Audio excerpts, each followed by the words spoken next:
What's up, everybody? Go ahead and grab your Kanye glasses and your I voted sticker, because today we're going back to 2008, baby.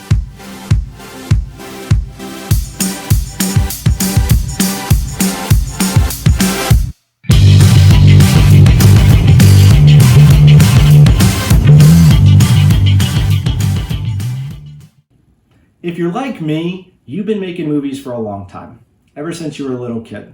And you probably started out with one of those great big VHS monstrosities that you stole from mom and dad and they yelled at you for using. The kind of camera I'm talking about today was probably your first camera, the one that was actually yours, that you could take with you and make movies with your friends or shoot at the mall. Never mind. Anyway, this is going to be a nostalgia trip. Today's camera is the Canon ZR900. Now, for those of you who don't know, the Canon ZR900 uses a format called MiniDV, and this was kind of like the bridge between VHS and true digital video, because VHS was cheap, but it looked like junk by this time. Digital video was like really becoming a thing. HD was just over the horizon, but it was unbelievably expensive. And so manufacturers came up with a format that was kind of a happy in-between. And it was these guys, MiniDV. These are little cassettes with a magnetic tape, a lot like VHS, but they have about twice the fidelity. They're about twice as good looking. These don't work in a VCR. In fact, the only way to really play these is through a MiniDV deck, which again was very expensive because this format came from big multimedia newscasters and things like that. Just like everything else. It starts out big and expensive and fancy, and then the little guy gets a hold of it. So most people didn't have a MiniDV deck, they just had a MiniDV camcorder. And then with that, you could hook it up to your VCR and record it on the VHS, or if you were really fancy, you put the tapes onto your computer and then burned them onto DVDs so you could watch later. We're going to talk a little bit more about how that all worked later, but for now, I just want to talk about the camera and the media that we had. So I want to take a little minute and just read you a review from CNET from 2008 when this camera launched. High-def camcorders might be gaining popularity, but you still have plenty of choices if you're not quite ready to make the jump. Canon has just announced 3 new budget-priced standard definition MiniDV camcorders scheduled to hit stores later this month. The Canon ZR900, ZR930, and ZR950 are the least expensive models in Canon's upcoming camcorder lineup. The ZR900 features a 680,000 pixel CCD 41x zoom lens and the most modest price tag of the 3. So even when this camera launched, it wasn't good. It was an economy camera when it was new. It was the budget camera of the budget camera line from Canon in 2008. In fact, it launched with a price tag of $250. That's $250 in 2008. In 2021, that's about $350. So it's not an expensive camera. It's never been an expensive camera. Why in the world do I have one? Bigger question, why in the world do I shoot on one? Let's talk about that. Mine was free.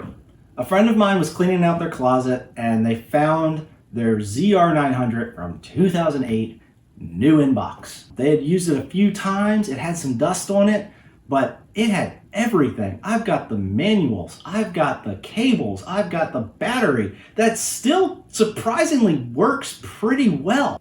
Now, I did go on eBay and buy some new batteries for it just so I can make sure I've got enough juice to kind of get through everything I want to get to, because I'm actually using this camera. I'm actually putting it through its paces. And we're going to talk about some of the other goodies I got for it in a minute.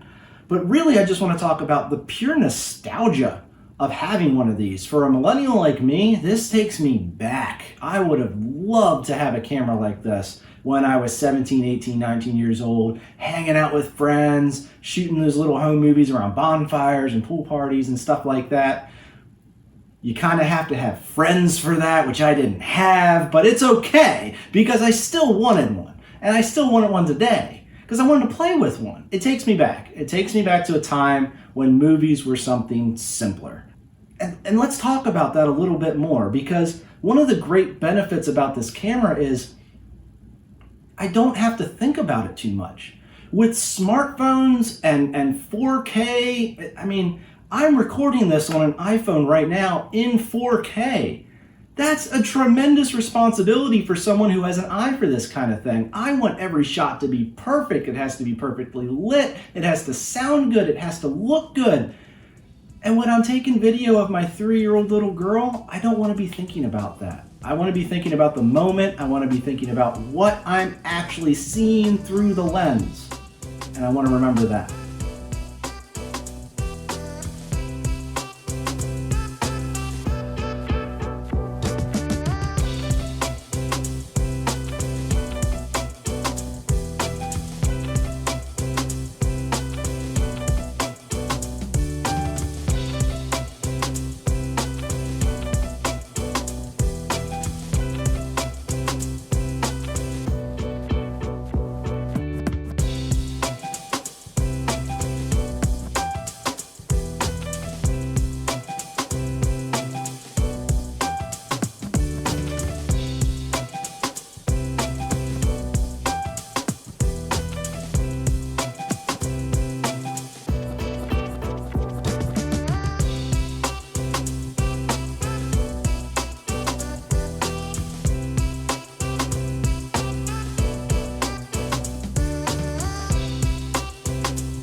So nostalgia is a big part for me. The low fidelity, believe it or not, is a selling point for me.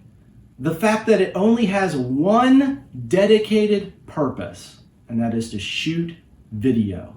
That's a huge deal for me.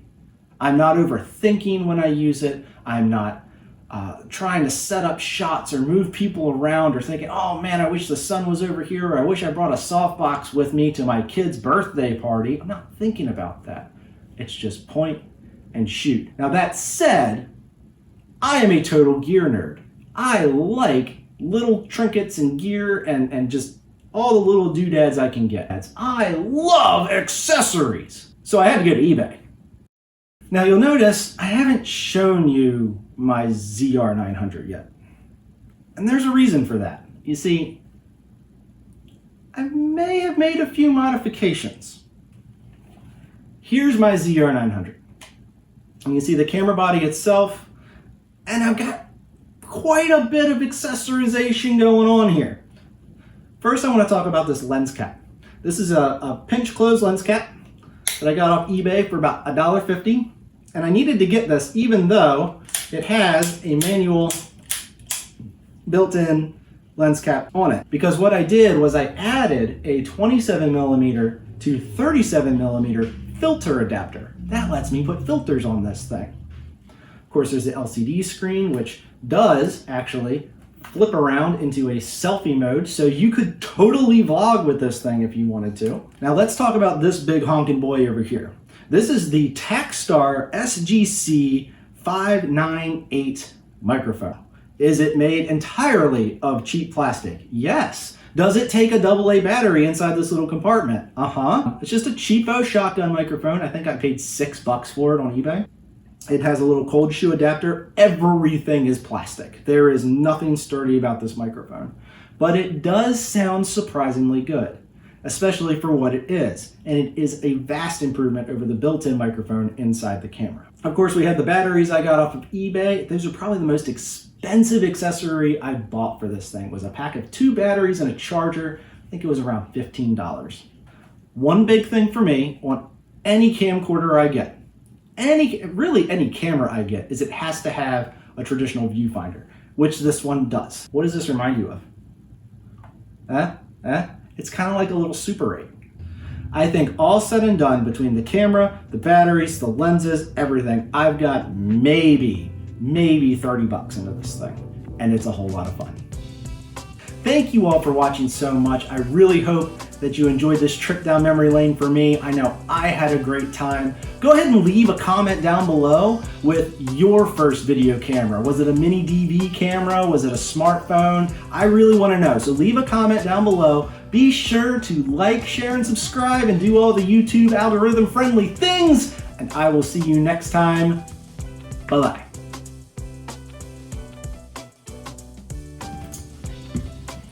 Woo! All right, this is gonna be in the blooper reel for sure, but oh, it's hot.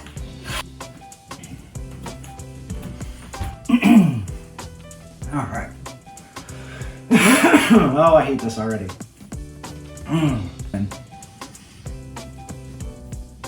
Okay. That was unpleasant and unfortunate.